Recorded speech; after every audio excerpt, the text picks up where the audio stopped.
साझेदारी लेखांकन को करने से पहले अगर हम पहले थोड़ा अगर समझ लें कि साझेदारी क्या है, तो इससे हम लोगों को साझेदारी के पर्पस को समझने में काफ़ी आसानी होगी। ऐसा कि साझेदारी है क्या?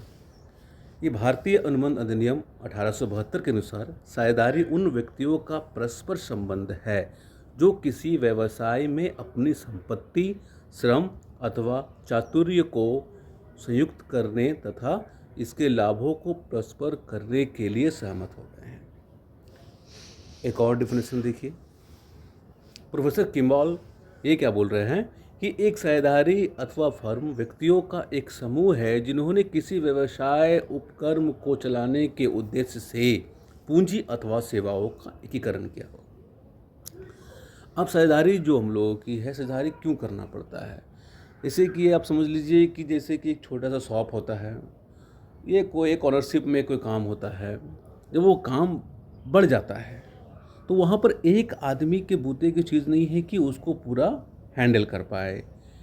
इसी कमियों को दूर करने के लिए, चाहे वो पूंजी के पर्पज़ से हो, चाहे वो सहयोग के पर्पज़ से हो, इसी में सहयोग को करके बिजनेस को और आगे बढ़ाने के लिए एक व्यक्ति या एक साझेदार दूसरे साझेदार से जुड़ करके बिजनेस को आगे बढ़ाते हैं। इसमें पूंजी यानी कैपिटल और सेवाओं, वो जो बिजनेस को करने के लिए जो श्रम वगैरह जो होते हैं, जो कि किस तरह क्या करना है, कुछ आइडियाज़ होते हैं, सारी चीज़ों को डिस्कस करके दोनों मिल करके या दो से अधिक व्यक्ति मिल करके इसको आपस में बिजनेस को आगे बढ़ा सकते हैं।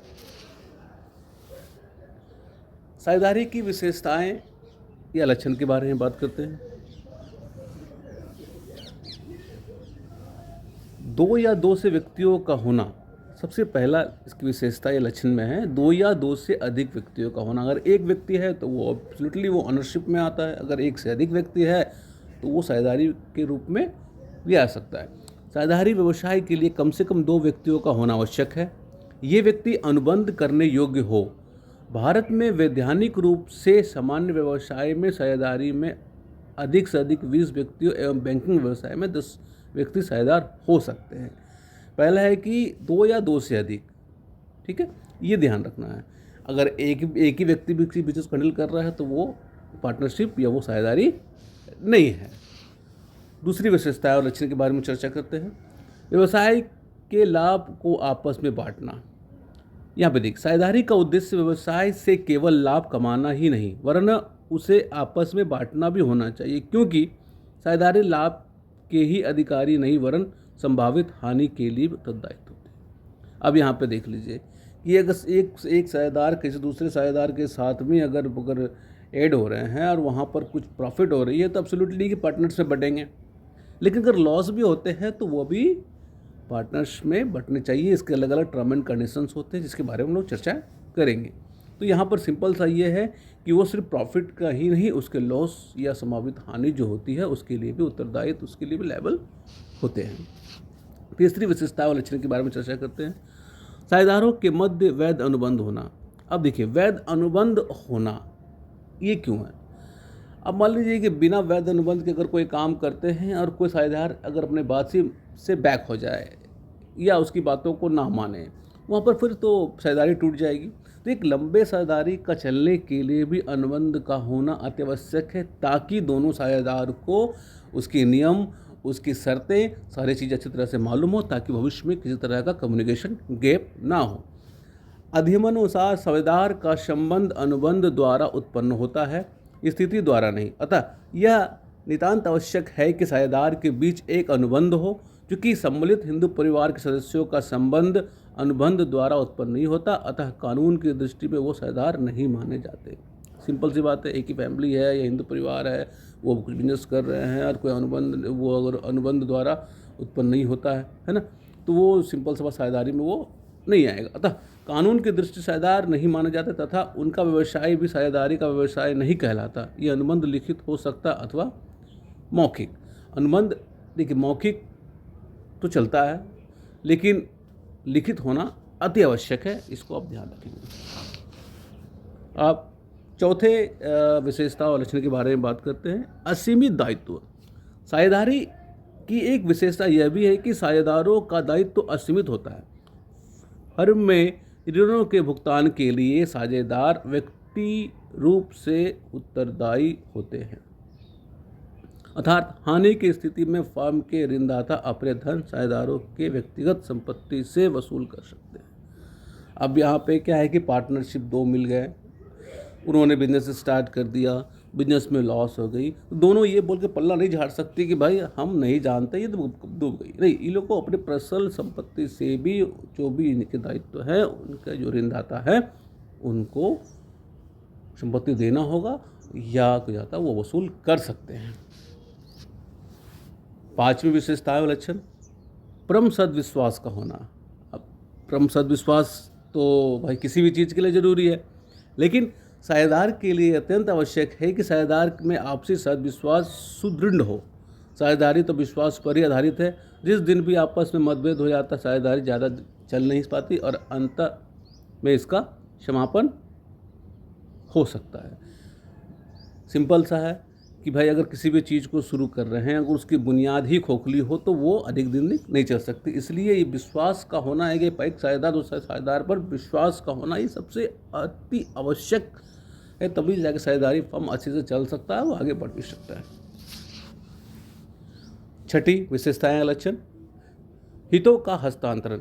कोई भी साझेदार अपने हित को अन्य साझेदारों की सहमति के बिना हस्तांतरित नहीं कर सकता है, लेकिन साझेदार फर्म से अवकाश ग्रहण कर सकता है।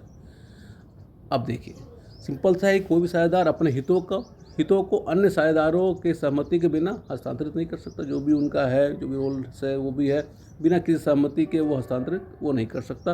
लेकिन अगर उसे अगर लीव करना है तो वो उसे अवकाश करना है तो वो कर सकता है। सातवीं विशेषता लक्षण के बारे में चर्चा करेंगे। वैध व्यापार का होना। अब भाई मिलकर के कोई भी इलीगल व्यापार भी कर ले तो साझेदारी नहीं, और कानून की दृष्टि से नहीं है, किसी भी दृष्टि से नहीं है कि कोई भी इलीगल चीज़ों को पार्टनरशिप पे अगर आगे बढ़ाएं। साझेदारी के लिए नितांत आवश्यक कि कुछ ना कुछ व्यवसाय या कारोबार हो, व्यवसाय वैध हो। यदि दो या दो से अधिक व्यक्ति परस्पर कोई ठहराव करते हैं किंतु उनके ठहराव का उद्देश्य किसी व्यवसाय को चलाना नहीं है तो ठहराव की साझेदारी नहीं कर सकते। सिंपल सा बात है कि भाई वैध व्यापार होना है। अगर कोई ऐसा मिल गया कुछ काम ही नहीं है, कुछ भी नहीं है और दो मिल गया तो वो पार्टनरशिप में नहीं होगा।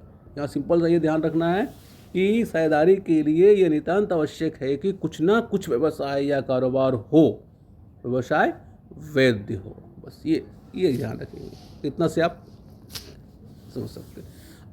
आठवीं विशेषता लक्षण पूंजी का विनियोग आवश्यक नहीं।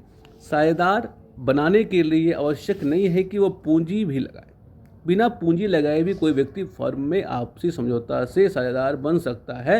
ये भी आवश्यक नहीं है कि सभी साझेदार बराबर पूंजी लगाएं।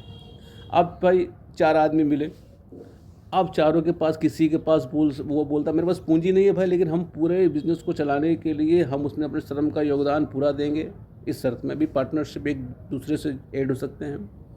या कुछ है कि भाई मेरे पास कुछ कम पूंजी है, किसी के पास अधिक पूंजी है, अगर आपसी सहमति है, उसके प्रॉफिट का अनुपात भी उसी तरह से है तो वो भी वो हो सकता है।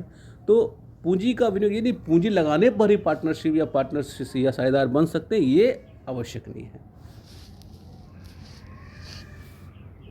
नौवां, अब अस्तित्व एग्जिस्टेंस की बात करते हैं। फर्म का साझेदार का फर्म से कोई अलग अस्तित्व होता है।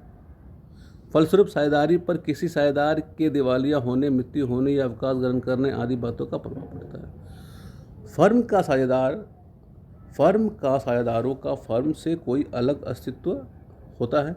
फलस्वरूप साझेदारी पर किसी साझेदार के दिवालिया होने, मृत्यु होने, अवकाश ग्रहण करने पर आदि बातों का प्रभाव पड़ता है। भाई पार्टनर्स है, उसका तो भाई एग्जिस्टेंस है।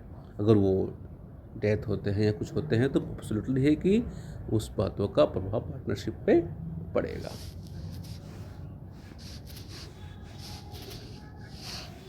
धन्यवाद। आशा करता हूँ कि आप लोगों को मेरी बातें समझ में आई होगी और मैंने अच्छा समझाने का प्रयास किया होगा। अगर पसंद आए तो please like, share and subscribe जरूर करें। धन्यवाद।